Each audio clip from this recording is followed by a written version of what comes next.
Selamat pagi Pak Febri. Perkenalkan, nama saya Britalia Valentina Angel dari kelas 12 MIPA. Di kesempatan hari ini, saya akan membahas tentang masa Orde Baru. Yang pertama, saya akan menjelaskan mengenai kebijakan pemerintahan masa Orde Baru. Orde Baru merupakan sebutan bagi masa pemerintahan Presiden Jenderal Soeharto di Indonesia. Orde Baru menggantikan Orde Lama yang merujuk kepada era pemerintahan Soekarno.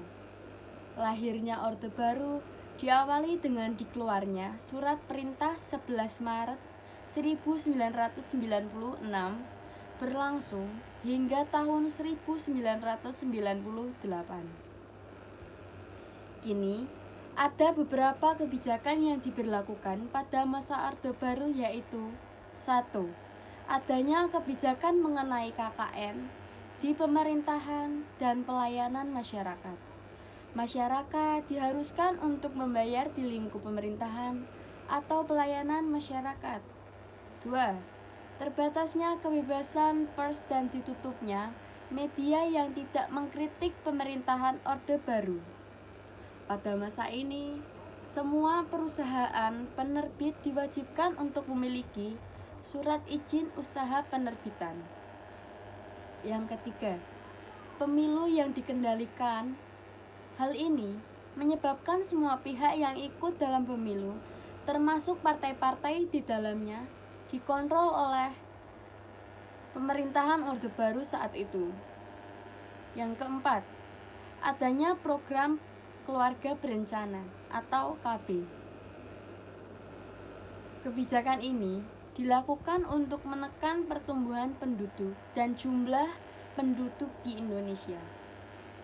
Yang kelima, adanya program wajib belajar.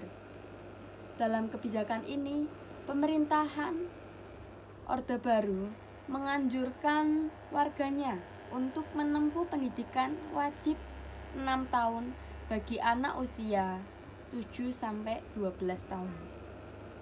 Kebijakan-kebijakan pada masa Orde Baru mengalami berbagai polemik hingga menimbulkan banyaknya protes terhadap pemerintahan. Salah satu era paling gelap dalam penegak HAM di Indonesia adalah era Orde Baru. Kala itu terjadi beberapa kasus pelanggaran HAM yang sangat menyakiti hati kita sebagai bangsa Indonesia. Adapun contoh pelanggaran yang terjadi pada masa Orde Baru yaitu 1. Tragedi Trisakti yang terjadi pada tanggal 12 Mei 1998. Yang kedua, tragedi Semanggi I yang terjadi pada tanggal 13 November 1998. Yang ketiga, tragedi Semanggi II yang terjadi setahun setelah tragedi Semanggi I, tepatnya pada tanggal 14 September 1999. Yang keempat, penculikan para aktivis HAM yang terjadi pada rentang April 1997 hingga April 1999. Kasus pelanggaran HAM atau hak asasi manusia merupakan satu kasus kriminal terbesar yang seolah-olah sulit untuk dituntaskan sepanjang sejarah bangsa Indonesia. Sepanjang sejarah kita telah terjadi begitu banyak kasus pelanggaran HAM, baik dalam skala kecil, menengah, hingga besar. Akan tetapi, meski tidak jarang kesan yang timbul dalam pemerintahan serta aparat keamanan enggan menyentuh kasus-kasus semacam ini, maka tak heran jika tidak sedikit orang beranggapan bahwa kasus HAM selalu, jika tidak biasanya, melibatkan figur-figur penting, baik itu dari dunia militer, pemerintahan, atau orang-orang tertentu yang memiliki hubungan yang dekat dengan pihak pemerintahan maupun militer. Berikutnya, saya akan menjelaskan mengenai dui fungsi ABRI. Dui fungsi ABRI memiliki arti bahwa ABRI memiliki dua fungsi, yaitu satu, fungsi sebagai kekuatan militer Indonesia dan fungsi sebagai pemegang kekuasaan pengatur negara. Kebijakan dui fungsi ABRI berlaku pada masa pemerintahan Orde Baru dalam buku Pejuang dan Prajurit Konsepsi dan Implementasi Dui Fungsi ABRI 1984 karya Arifin Tambunan dan kawan-kawan. Pada masa Orde Baru, ABRI berperan ganda sebagai penggerak dan penstabil kehidupan berbangsa dan bernegara. Istilah dui fungsi ABRI pada masa Orde Baru menggambarkan peran gandanya pada masa pemerintahan Soeharto.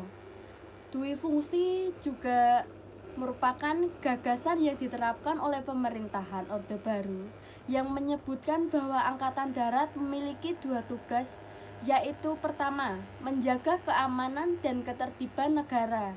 Yang kedua, memegang kekuasaan dan mengatur negara.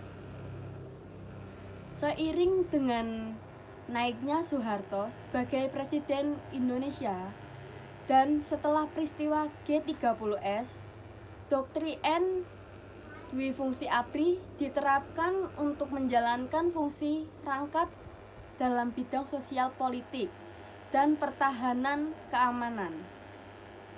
Konsep dui fungsi ABRI sendiri digagas oleh A.H. Nasution yang menekankan ABRI sebagai stabilisator dan dinamisator. Kebijakan dui fungsi ABRI diterapkan sejak awal Orde Baru, tetapi baru disahkan oleh Soeharto pada tahun 1982 melalui Undang-Undang Nomor 20 tahun 1982. Melalui kebijakan ini, ABRI berhasil mendominisasi lembaga eksekutif dan legislatif. Nah, itu penjelasan yang saya beri. Semoga bisa menjadi manfaat bagi kita semua. Jika ada tutur kata yang tidak baik, mohon dimaafkan. Sekian dan terima kasih.